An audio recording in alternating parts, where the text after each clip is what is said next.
राधा कुंड की महिमा क्या बताए। उपदेशामृत में रूप गोस्वामी कहते हैं कि इस दुनिया में सबसे उत्तम वस्तु है कृष्ण प्रेम, और वह कृष्ण प्रेम जो श्रीमती राधा रानी के पास है। राधा के पास जो कृष्ण प्रेम है वो किसी के पास नहीं है, और सबसे ऊंचा सबसे उत्तम है वह कृष्ण प्रेम जो राधा के पास धरोहर के रूप में है। और एक बात कहूं, राधा रानी के पास जो कृष्ण प्रेम है वो तो नारद के पास भी नहीं, वो ज्ञानियों के पास नहीं, योगियों के पास नहीं, तपस्वियों के पास नहीं, तो हम भोगियों की क्या बात की जाए। हम तो बहुत दूर दूर है इन सब प्रेम से। लेकिन रूप गोस्वामी ने एक बहुत सुंदर टेक्निक बता दी। सीक्रेट बात है, किसी को बताना मत। रूप गोस्वामी कहते हैं कि इस दुनिया में सबसे उत्तम बात, सबसे उत्तम चीज वो राधा प्रेम, कृष्ण प्रेम, जहां पर बड़े बड़े लोगों की पहुंच नहीं है। शेष दिनेश गणेश महेश सुर सेहु जाहि निरंतर द्यावे, नारद से शुक व्यास रहे पछिहारी पुनि तव पारन पावे। ये सब पार नहीं पा पाते हैं। इतना पवित्र राधा प्रेम और कृष्ण प्रेम जो जगत की सबसे ऊंची वस्तु है, वह राधा प्रेम और कृष्ण प्रेम। यदि राधा कुंड में हम स्नान करते हैं तो स्नान करने मात्र से कृष्ण प्रेम प्राप्त हो जाता है, और यदि कृष्ण कुंड में स्नान करते हैं तो स्नान करने मात्र से राधा प्रेम प्राप्त हो जाता है। छोड़ो मगजमारी, कौन मेहनत करे, सीधा राधा कुंड और विनम्रता से, भाव से, पूर्ण श्रद्धा के साथ, आस्था के साथ इस राधा कुंड और श्याम कुंड में स्नान करे। वो राधा कुंड श्याम कुंड का जल वो कोई साधारण जल नहीं। राधा कुंड और श्याम कुंड का जो जल है वो पवित्र राधा और कृष्ण का प्रेम ही है। राधा कुंड और श्याम कुंड में राधा और कृष्ण का प्रेम ही बह रहा है। सो बहुत सुंदर राधा कुंड और श्याम कुंड की हम परिक्रमा किए और हम उसका दर्शन भी किए। ये राधा कुंड की गलियां हैं। इस राधा कुंड की गलियों से राधा कुंड में प्रवेश करते हैं और फिर राधा कुंड का दर्शन और उनकी सुंदर परिक्रमा हम करते हैं। आइए हम करेंगे, लेकिन पहले मानसिक परिक्रमा मैं आपको करा दूं। ऐसे पवित्र राधा कुंड में इस परिक्रमा में सर्वप्रथम है जानवा देवी की बैठक और जानवा देवी का घाट। श्रीमती जानवा देवी जिस घाट से स्नान करती थी उसे जानवा घाट कहते हैं, और जानवा देवी जहाँ बैठकर भगवान की सेवा भक्ति करती थी उसे जानवा देवी की बैठक कहते हैं। तो राधा कुंड परिक्रमा में आप गिनते जाइए 1 2 3 4 5 6, मुझे बताइएगा क्योंकि मैं तो अभी खो जाऊंगा इसमें। फिर और आगे बढ़ेंगे तो रघुनाथ दास गोस्वामी की समाधि मिलेगी। रघुनाथ दास गोस्वामी इस राधा कुंड के प्राकट्य में पूर्ण जीर्णोद्धार करने में जिसका बहुत बड़ा हाथ रहा, जिन्होंने यहाँ इस स्थान पर बैठकर भजन किया, ऐसे रघुनाथ दास गोस्वामी की समाधि है राधा कुंड। फिर गोपाल भट्ट गोस्वामी की भजन कुटीर है इस राधा कुंड के तट पर। ये गोपाल भट्ट गोस्वामी श्रीरंगम के निवासी, रंगनाथ मंदिर के जो हेड पुजारी हुआ करते थे वो इनके पिता थे। और चैतन्य महाप्रभु चतुर्मास के समय दक्षिण भारत की यात्रा में पहुंचे तो वहाँ श्रीरंगम में भगवान रंगनाथ का दर्शन किए। महाप्रभु को अष्ट सात्विक विकार हुआ और मूर्छित होकर गिर गए।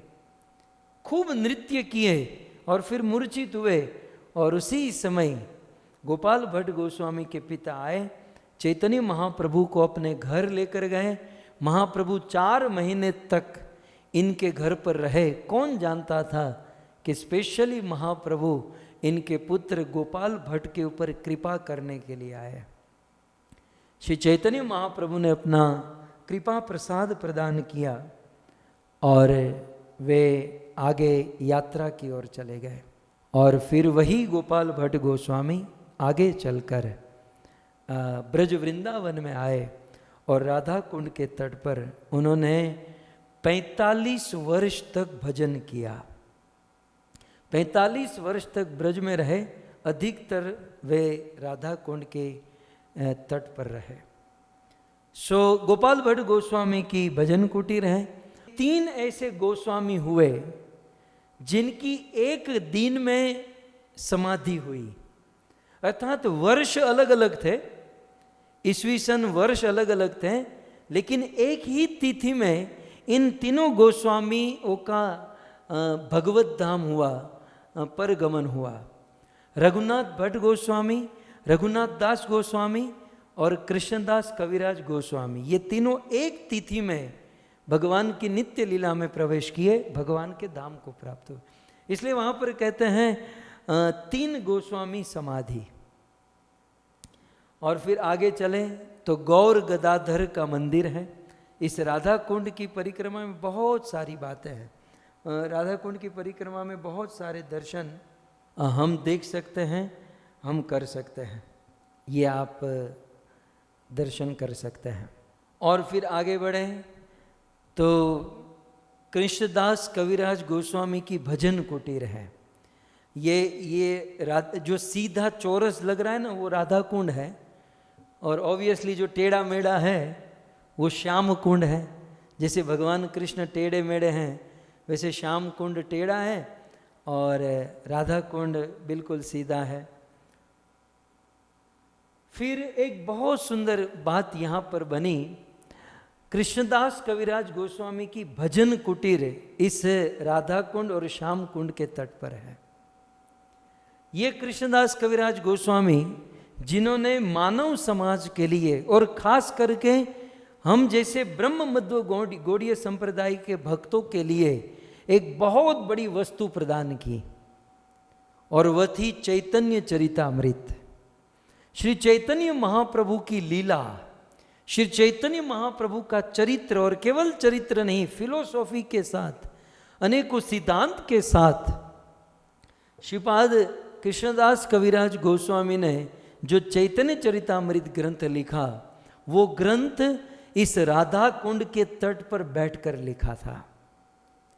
तो कविराज गोस्वामी ने चैतन्य चरितामृत ग्रंथ, यहाँ पर उनकी भजन कुटीर है और इसी के तट पर उन्होंने चैतन्य चरितामृत ग्रंथ लिखा।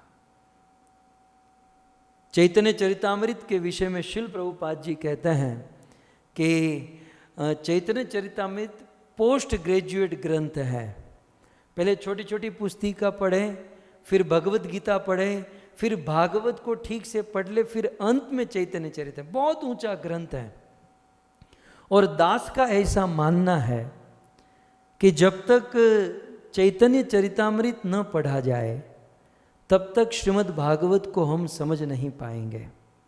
श्रीमद् भागवत को समझने के लिए चैतन्य चरितामृत पढ़ना होगा। सो चैतन्य चरितामृत कविराज गोस्वामी ने इसी राधा कुंड श्याम कुंड के तट पर बैठकर लिखा। फिर आगे यदि बढ़ेंगे इसी परिक्रमा में तो रघुनाथ दास गोस्वामी की भजन कुटीर है। रघुनाथ दास गोस्वामी इस भजन कुटीर में चैतन्य महाप्रभु की लीला का गान करते थे। उन्होंने 40 वर्षों से भी अधिक यहाँ तट पर बैठकर भजन किया, और आज भी मेरे तो आंखों में ये सब आ रहा है सामने कि आज भी उस भजन कुटीर में अखंड कीर्तन होता है।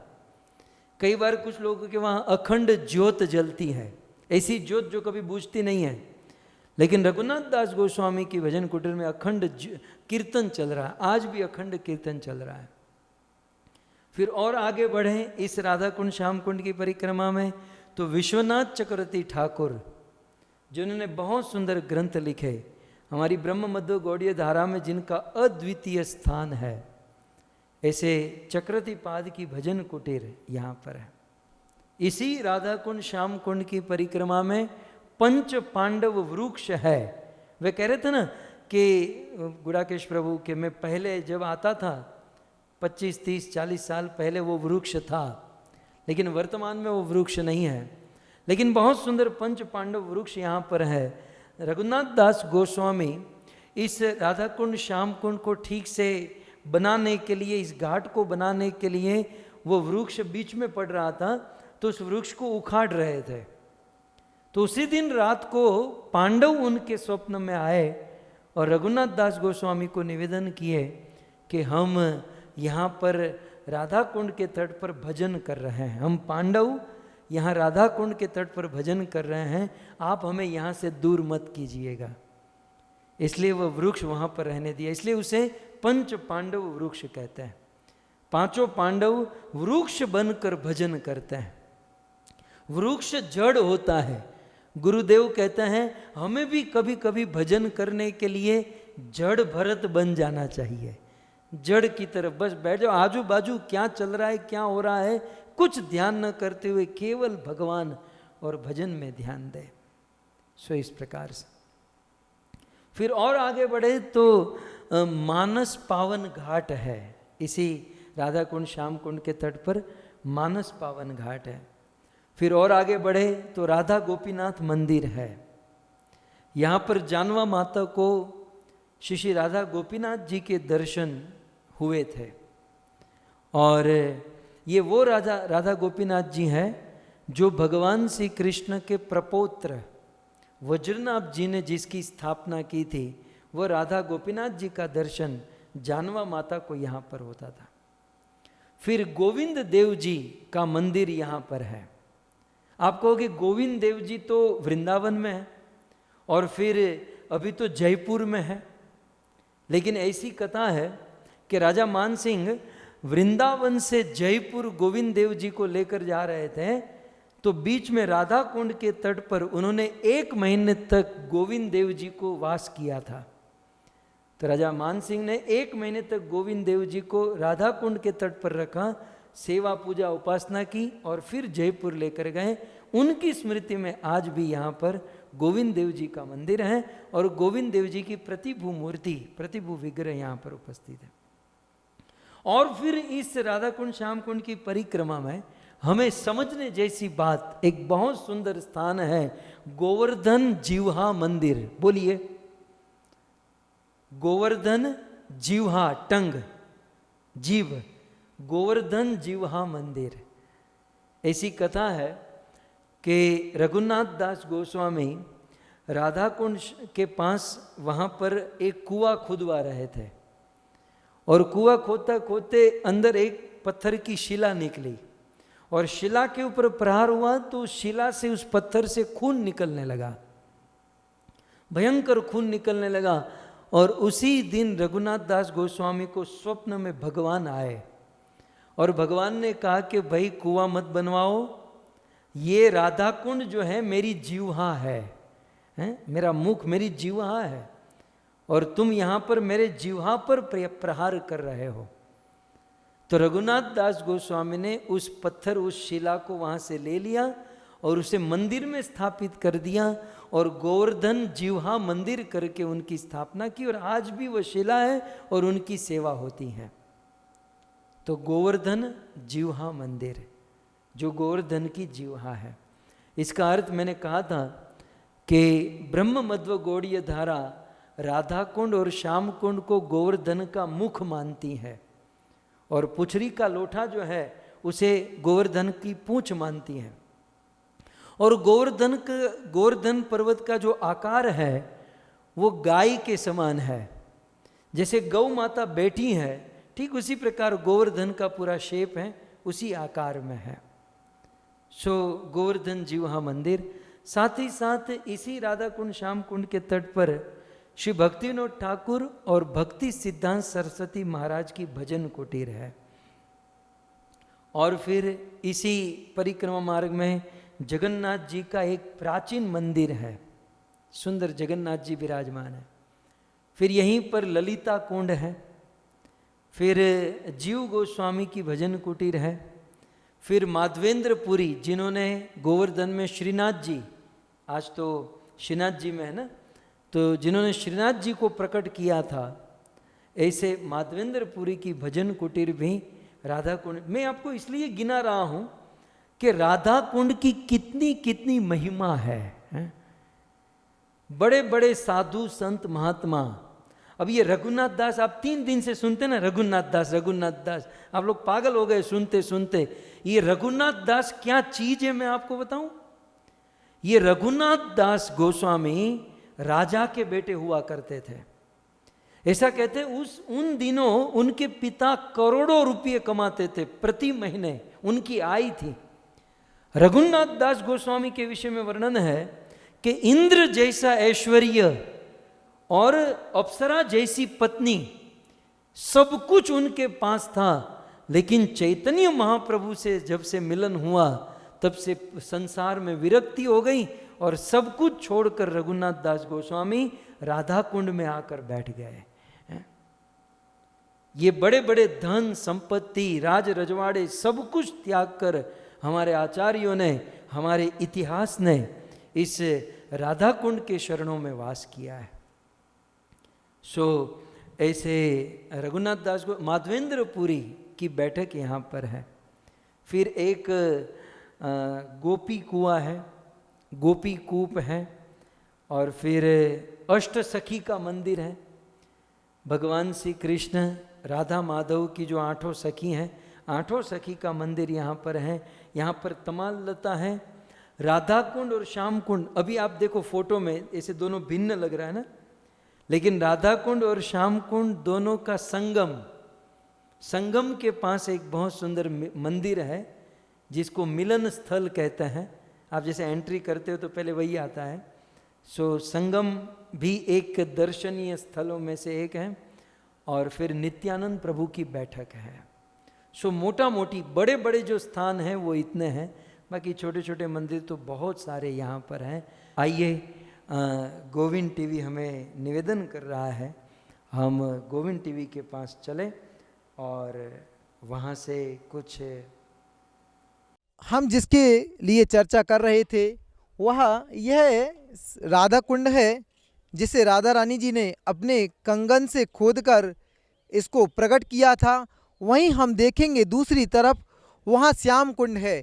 यह श्याम कुंड है, यह भगवान कृष्ण ने अपनी बंसी से इस कुंड को खोदकर इसकी स्थापना की थी। यहाँ मान्यता है जो भी व्यक्ति अपने जीवन में एक बार यहाँ स्नान करता है वह समस्त गौ हत्या, ब्रह्म हत्या, इसके जैसे बड़े बड़े पापों से मुक्त हो जाता है। बोली वृंदावन बिहारी लाल की जय। हरे कृष्ण। तो इसी प्रकार से आपको जिस प्रकार गिरिराज गोवर्धन का दर्शन कराया, व्रत 84 का हमने गोविंद टीवी के माध्यम से दर्शन कराया, और साथ ही साथ हिज ग्रेस लाल गोविंद प्रभु जी द्वारा हमें जो कथा का श्रवण मिल रहा है वो तो सारी चीज़ जो है भक्तों अद्वितीय है। तो आज भी जो हमने राधा कुंड एवं श्याम कुंड का दर्शन किया, प्रभु जी के मुखारविंद से हमने संक्षिप्त में इसकी महिमा का श्रवण किया, तो विस्तार से श्रवण जो है वो हमको हिज ग्रेस लाल गोविंद प्रभु जी कराएंगे। हरे कृष्णा कृष्णा कृष्णा हरे हरे, हरे राम राम राम हरे हरे। तो आइए छोटा सा कीर्तन करते हुए हम राधा कुंड का दर्शन करें और अपने आप को पावन करें।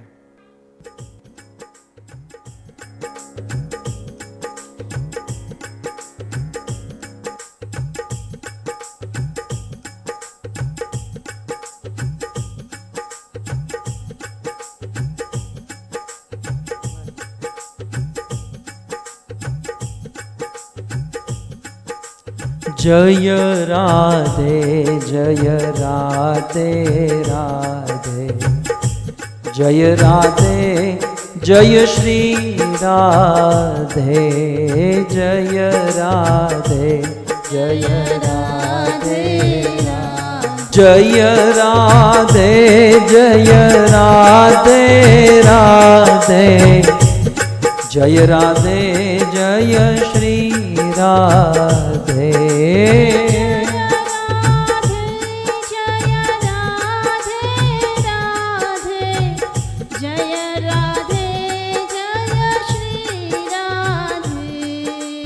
जय राधे जय राधे राधे, जय राधे जय श्री राधे।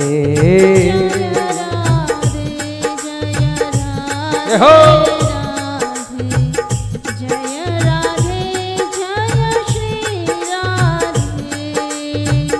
राधा नाम जपत ही बहु बाधा मीट जाए। जय हो। राधा नाम जपत ही भव बाधा मीट जाए। तीनों लोक की आपदा राधा नाम ते जा। सब द्वारन को छाड़ी के आयो तेरो द्वार। सब द्वारन को छाड़ी के आयो तेरो द्वार। अहो भानु की लाडली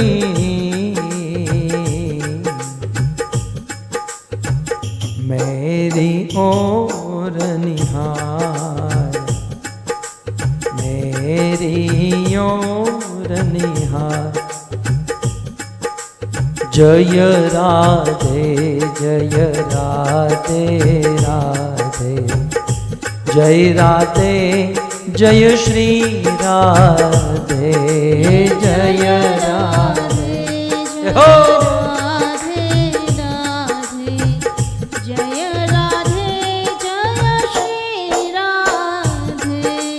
जय राधे जय राधे राधे, जय राधे जय श्री राधे।